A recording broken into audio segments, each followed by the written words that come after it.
The Giver, Chapter 20. I won't go home. You can't make me, Jonas sobbed and shouted and pounded the bed with his fists. Sit up, Jonas, the Giver told him firmly. Jonas obeyed him, weeping, shuddering. He sat on the edge of the bed. He would not look at the Giver. You may stay here tonight. I want to talk to you. But you must be quiet now while I notify your family unit. No one must hear you cry. Jonas looked up wildly. No one heard that little twin cry either. No one but my father. He collapsed in sobs again. The Giver waited silently. Finally, Jonas was able to quiet himself, and he sat huddled, his shoulders shaking. The Giver went to the wall speaker and clicked the switch to on. Yes, receiver. How may I help you? Notify the new receiver's family unit that he will be staying with me tonight for additional training. I will take care of that, sir. Thank you for your instructions, the voice said. I will take care of that, sir. I will take care of that, sir, Jonas mimicked in a cruel, sarcastic voice. I will do whatever you like, sir. I will kill people, sir. Old people, small newborn people. I'd be happy to kill them, sir. Thank you for your instructions, sir. How may I help you?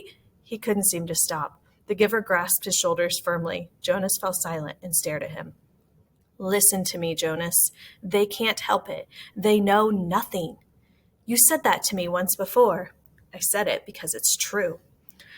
It's the way they live. It's the life that was created for them. It's the same life that you would have if you had not been chosen as my successor. But he lied to me. Jonas wept. It was what he was told to do, and he knows nothing else. But what about you? Do you lie to me too? Jonas almost spat the question at the Giver. I am empowered to lie. But I have never lied to you. Jonas stared at him. Release is always like that. For people who break the rules 3 times, for the old, do they kill the old too? Yes, it's true. And what about Fiona? She loves the old. She's in training to care for them. Does she know yet? What will she do when she finds out? How will she feel? Jonas brushed wetness from his face with the back of one hand. Fiona is already being trained in the fine art of release, the Giver told him. She's very efficient at her work, your red-haired friend. Feelings are not a part of the life she's learned. Jonas wrapped his arms around himself and rocked his own body back and forth. What should I do? I can't go back. I can't. The Giver stood up. First, I will order our evening meal. Then we will eat. Jonas found himself using the nasty, sarcastic voice again. Then we'll have a sharing of feelings. The Giver gave a rueful, anguished, empty laugh. Jonas, you and I are the only ones who have feelings. We've been sharing them now for almost a year. I'm sorry, Giver, Jonas said miserably. I don't mean to be so hateful. Not to you. The Giver rubbed Jonas's hunched shoulders. And after we eat, he went on, we'll make a plan. Jonas looked up, puzzled. A plan for what? There's nothing. There's nothing we can do. It's always been this way. Before me, before you, before the ones who came before you, back and back and back. His voice trailed the familiar phrase. Jonas, the Giver said after a moment, it's true that it has been this way for what seems forever, but the memories tell us that it has not always been. People felt things once. You and I have been a part of that, so we know. And we know that once they felt things like pride and sorrow and love, Jonas added, remembering the family scene that had so affected him. And pain, he thought again of the soldier. The worst part of holding the memories is not the pain, it's the loneliness of it. Memories need to be shared. I've started to share them with you, Jonas said, trying to cheer him. That's true. And having you here with me over the past year has made me realize that things must change. For years, I felt that they should, but it seemed so hopeless. Now, for the first time, I think there might be a way, the Giver said slowly, and you brought it to my attention barely, he glanced at the clock, 2 hours ago. Jonas watched him and listened. It was late at night now. They had talked and talked. Jonas sat wrapped in a robe belonging to the Giver, the long robe that only elders wore. It was possible, what they had planned, barely possible. If it failed, he would very likely be killed. But what did that matter? If he stayed, his life was no longer worth living. Yes, he told the Giver, I'll do it. I think I can do it. I'll try anyway, but I want you to come with me. The giver shook his head. Jonas, he said, the community has depended, all these generations, back and back and back, on a resident receiver to hold their memories for them. I've turned over many of them to you in the past year, and I can't take them back. There's no way for me to get them back if I have given them. So if you escape, once you are gone, and Jonas, you know that you can never return. Jonas nodded solemnly. It was the terrifying part. Yes, he said, I know. But if you come with me... The giver shook his head and made a gesture to silence him. He continued, if you get away, if you get beyond, if you get to elsewhere, it will mean that the community has to bear the burden themselves of the memories you had been holding for them. I think that they can, and that they will acquire some wisdom, but it will be desperately hard for them.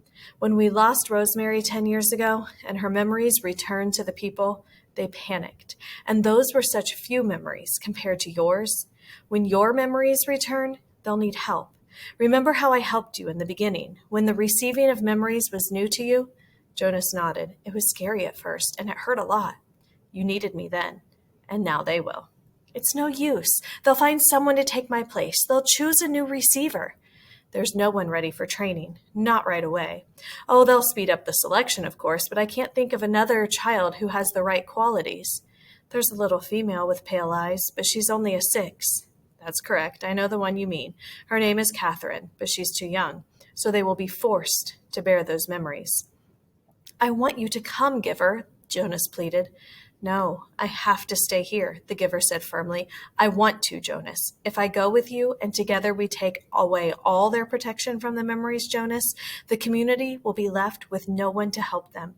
They'll be thrown into chaos. They'll destroy themselves. I can't go. Giver, Jonas suggested, you and I don't need to care about the rest of them. The giver looked at him with a questioning smile. Jonas hung his head. Of course they needed to care. It was the meaning of everything. And in any case, Jonas, the giver sighed, I wouldn't make it. I'm very weakened now. Do you know that I no longer see colors? Jonas's heart broke. He reached for the giver's hand. You have the colors, the giver told him, and you have the courage. I will help you have the strength. A year ago, Jonas reminded him, when I had just become a 12, when I began to see the first color, you told me that the beginning had been different for you, but that I wouldn't understand. The giver brightened. That's true. And you do know, Jonas, that with all your knowledge now, with all your memories, with all you've learned, still you won't understand? Because I've been a little selfish. I haven't given any of it to you. I wanted to keep it for myself to the last. Keep what? When I was just a boy, younger than you, it began to come to me. But it wasn't the seeing beyond for me. It was different. For me, it was hearing beyond. Jonas frowned, trying to figure that out. What did you hear? He asked. Music, the giver said, smiling. I began to hear something truly remarkable, and it is called music. I'll give you some before I go. Jonas shook his head emphatically. No, giver, he said. I want you to keep that, to have with you when I'm gone. Jonas went home the next morning, cheerfully greeted his parents, and lied easily about what a busy, pleasant night he had had. His father smiled and lied easily, too, about his busy and pleasant day the day before. Throughout the school day, as he did his lessons, Jonas went over the plan in his head. It seemed startlingly simple. Jonas and the giver had gone over it late into the night hours. For the next 2 weeks, as time for the December ceremony approached, the giver would transfer every memory of courage and strength that he could to Jonas. He would need those to help him find the elsewhere that they both were sure existed. They knew it would be a very difficult journey. Then, in the middle of the night before the ceremony, Jonas would secretly leave his dwelling. This was probably the most dangerous part, because it was a violation of a major rule for any citizen not on an official business to leave a dwelling at night. I'll leave at midnight, Jonas said. The food collectors will be finished picking up the evening meal remains by then, and the path maintenance crews don't start their work that early, so there won't be anyone to see me, unless, of course, someone is out on emergency business. I don't know what you should do if you are seen, Jonas, the giver said. I have memories, of course, of all kinds of escapes, people fleeing from terrible things throughout history, but every situation is individual. There is no memory of one like this. I'll be careful, Jonas said. No one will see me. As receiver in training, you're held in very high respect already, so I think you wouldn't be questioned very forcefully.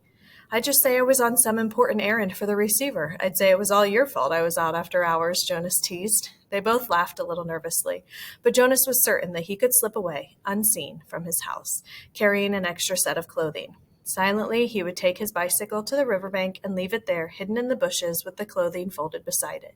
Then he would make his way through the darkness, on foot, silently, to the annex.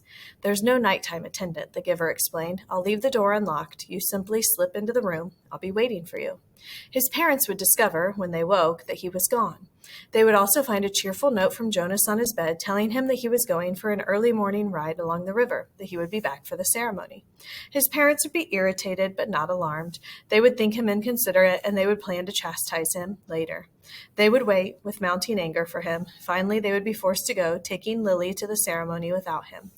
They won't say anything to anyone, though, Jonas said, quite certain. They won't call attention to my rudeness because it would reflect on their parenting. And anyway, everyone is so involved in the ceremony that they probably won't notice that I'm not there. Now that I'm a 12 and in training, I don't have to sit with my age group anymore. So Asher will think I'm with my parents or with you, and your parents will assume you're with Asher or with me. Jonas shrugged. It will take everyone a while to realize I'm not there at all, and you and I will be long on our way by then. In the early morning, the giver would order a vehicle and driver from the speaker. He visited the other communities frequently, meeting with their elders. His responsibilities extended over all the surrounding areas, so this would not be an unusual undertaking. Ordinarily, the giver did not attend the December ceremony. Last year, he had been present because of the occasion of Jonas's selection in which he was so involved, but his life was usually quite separate from that of the community. No one would comment on his absence or on the fact that he had chosen this day to be away.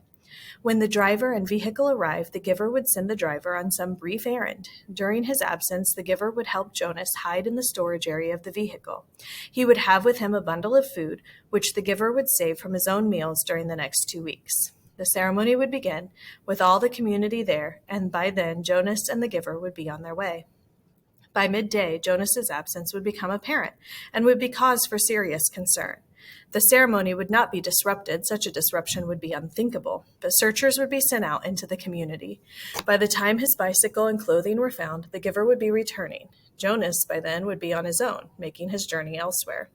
The giver, on his return, would find the community in a state of confusion and panic, confronted by a situation they had never faced before and having no memories from which to find either solace or wisdom. They would not know what to do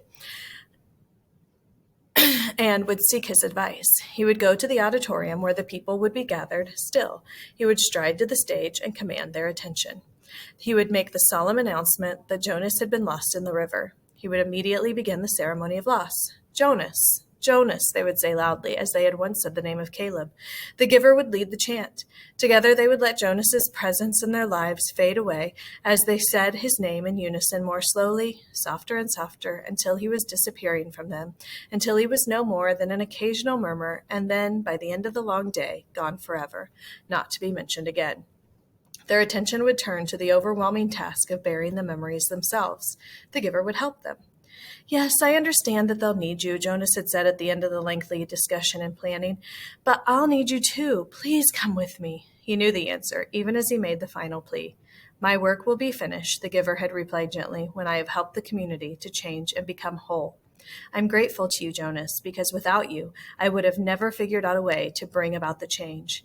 But your role now is to escape, and my role is to stay. But don't you want to be with me, giver? Jonas asked sadly. The giver hugged him. I love you, Jonas, he said, but I have another place to go. When my work is here and finished, I want to be with my daughter.